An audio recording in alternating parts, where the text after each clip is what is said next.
Hey, what's up, everybody? Uh, another weekly review. What a surprise! This is 2 weeks in a row, guys. That's like the longest I've done this in a row in like a month and a half. That's pretty good. I'm proud of myself. Kind of.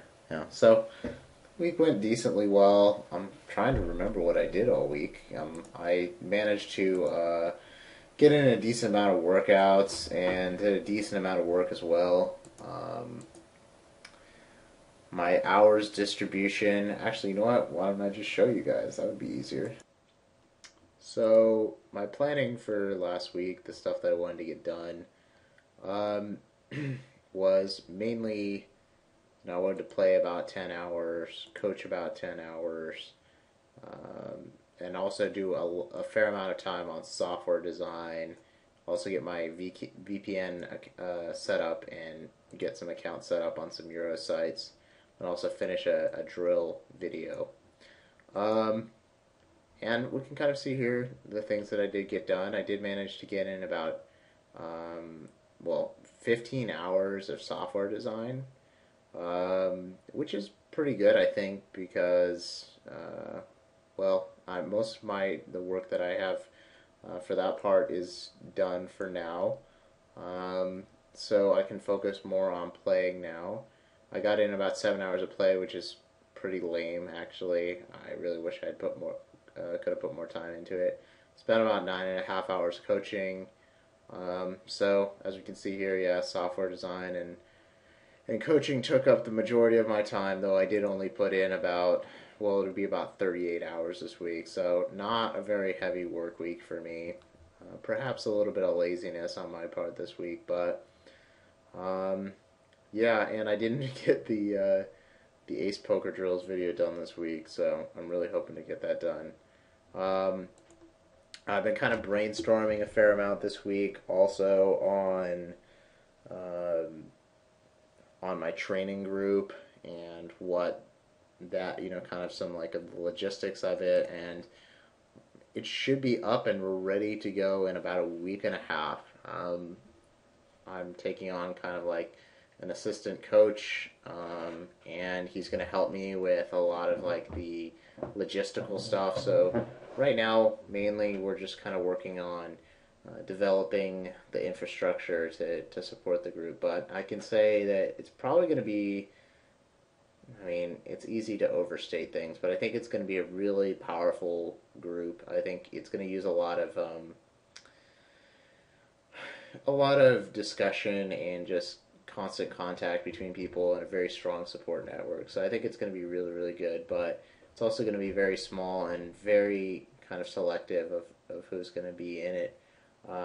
Just based on like, basically, we're going to be looking for guys who are looking to dedicate full time, 40 hours a week to poker, and you really want to, stick with the group for a decent amount of time. So, um, when I do get the thread up on 2 plus 2 for it going, I'll make sure to post a link. And if you guys are interested in it, go ahead and apply. If you're like a former student, still it would be good if you applied because um, that way I can just make sure it's in the right place. Obviously, I'd prefer to work with former students, but I really want to mainly focus on guys who are going to be putting in a lot of hours. And are going to be sticking around for a long time. But anyway, moving on to next week, what I have planned. Wow, look at that, 25 hours of play. Let's see what actually happens. It's always easy to be very ambitious. Um, and I know 25 hours doesn't sound that ambitious to most people, but for me, that's actually pretty ambitious.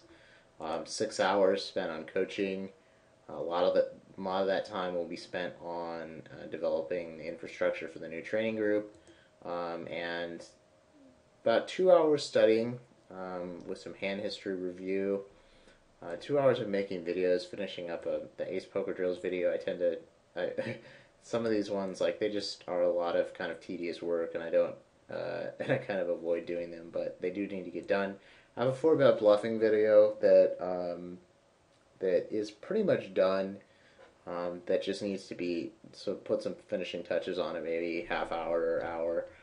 Um, and then, just my weekly planning and review as well. Oh, and then also some time spent processing emails each day. That's something that I found that I really just need to add into my day every day, is just, making sure that I'm up to date on processing stuff and making sure that, I'm responding to everybody's emails. So yeah, that's it. That's I'll show you guys my schedule for the next week. Just a lot of playing, it looks like. In addition to a lot of, these are all like health related things. Just a lot of working out. I'm doing, like I said, jujitsu, taekwondo, rock climbing. I'm taking a social anxiety class because I have some social anxiety issues. Um, we all have our stuff, I guess. And yeah, so what else is going on? Well, I've got a heads up for rules coming up this week, which is going to be pretty cool. Um, Basically, a guy who is in a heads up chat group with me, um, I kind of challenged him to a heads up for rules for 5,000 hands. It took about a week for us to kind of like agree to the terms. And now that here are the terms, so we're going to be playing 10,000 hands of 200 no limit, 4 tables, 2K side bet. And other than that, just pretty much no holds bars, no sweating during matches, because you really don't want, in these, you don't want to be playing against like multiple players, which is something that can easily happen. If people like if their buddy is sweating, he could have some other information, and it's not really fair for either party. So yeah, I don't really know too much about my opponent other than obviously he likes to battle regulars. I've talked to a couple people who've played him before. Haven't really got any specifics on his game other than that he's aggressive, which is kind of a given, and that one guy said he wasn't very good, but it's really hard to tell. I find I don't really trust other people's evaluation of opponent's skill when it comes to reg on reg battles, because a lot of times people's perceptions of skill of a player's skill are really just based on kind of inaccurate stuff. So try and I'll see how it goes. But I think that I'm going to do okay. Not to be too arrogant, but I've played some of the better mid stakes players, and I think that I'm one of the better mid stakes players. So if he's not like in that upper echelon, I think I'm going to do pretty well. And 10,000 hands is a decent amount where I'm going to be able to. I'm going to be able to come out on top. I think I have probably somewhere around a 65, probably somewhere between 65, 35, or 60-40 edge here. So certainly could lose. That's definitely possible. But when going into these things, the important thing is just to make sure, one, the guy doesn't get in your head, and two, making sure that when you do play, you play your A game. And that's really all you can do, especially in a heads up for rolls, is just play your A game. There's nothing else I can do except for make sure that when I do play him, that I'm totally focused, I'm not tilted, and that I remain engaged. Make sure I take frequent breaks and always play my game. Don't play his game.